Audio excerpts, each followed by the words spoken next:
Dear God, please send me an idiot.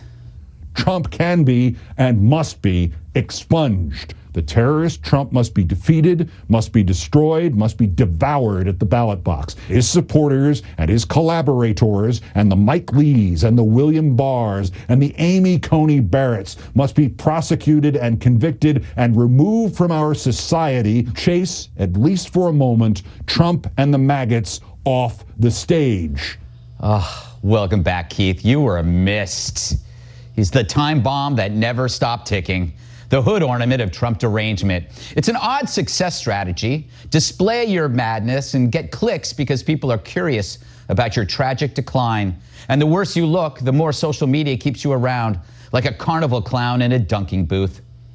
Meanwhile, a mother of 7 auditioned for the Supreme Court. Badgered by low-information scold muffins, she came off cooler than a bowl of gazpacho atop an Igloo's air conditioner. Do you agree with Justice Scalia's view that Roe was wrongly decided? Again, I can't pre-commit or say, yes, I'm going in with some agenda, because I'm not. I don't have any agenda. But you condemn white supremacy, correct? Yes. It strains originalism. If the clear wording of the Constitution establishes a right and you will not acknowledge it. Well, Senator, it would strain the canons of conduct, which don't permit me to offer off-the-cuff reactions or any opinions outside of the judicial decision-making process. I would not play poker with her or Yahtzee. She doesn't have ice water in her veins. She has Freon, unlike these bitter berators.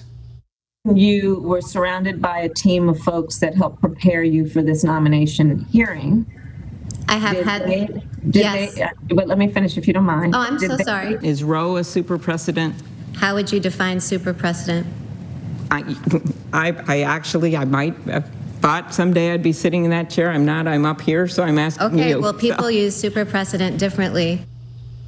Poor Amy K. She's that high school mean girl who meets another girl also named Amy and takes it personal because she's more successful. I'm supposed to be in that chair, Amy, not you, Amy. Oh, go eat your salad with a comb. The high point of the low points?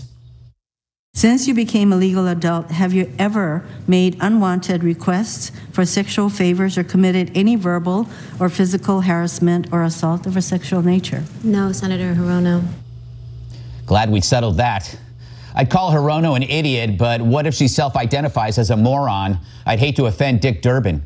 So the left pretends that ACB is anti-female, but they end up trashing this independent female way worse than any old white man could. So are we sure they aren't evil white men in disguise? And so under the guise of equality, they ask ghoulish questions with your kids present, and we see the liberal lie of diversity. Oh, they will say, you go, girl, until you're not their girl. Then all those feminists light the torches. But in this era of the movable witch hunt, wherever the woke go, intolerance follows, including social media platforms whose motto should be drown the witch, protect the mob. Take Yelp. If any restaurant is accused of racism, Yelp will now put out a public attention alert. Yep, Yelp just amplified smears in an effort to appear woke.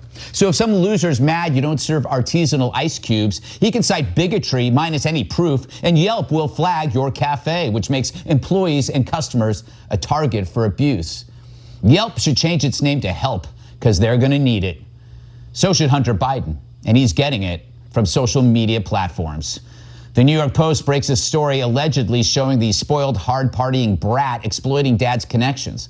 Of course, the story should be about verifying these emails from this laptop, but instead the story is about Twitter and Facebook smothering the story with a pillow. Twitter actually blocked the New York Post account. If you tried to tweet the article, it wouldn't show up. It disappeared like a racist restaurant. And Facebook also said it would reduce the story's distribution.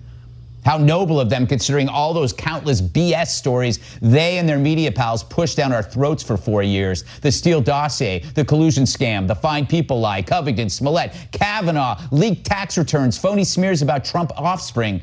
You can tweet Russian collusion, but not Hunter Biden. Now, I don't like that email story at all. I hate reading people's private moments. It's gross. But that doesn't matter anymore.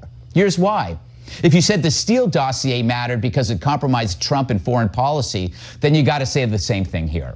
And the story about Trump calling dead troops suckers and losers, that was lifted from a poorly verified private conversation.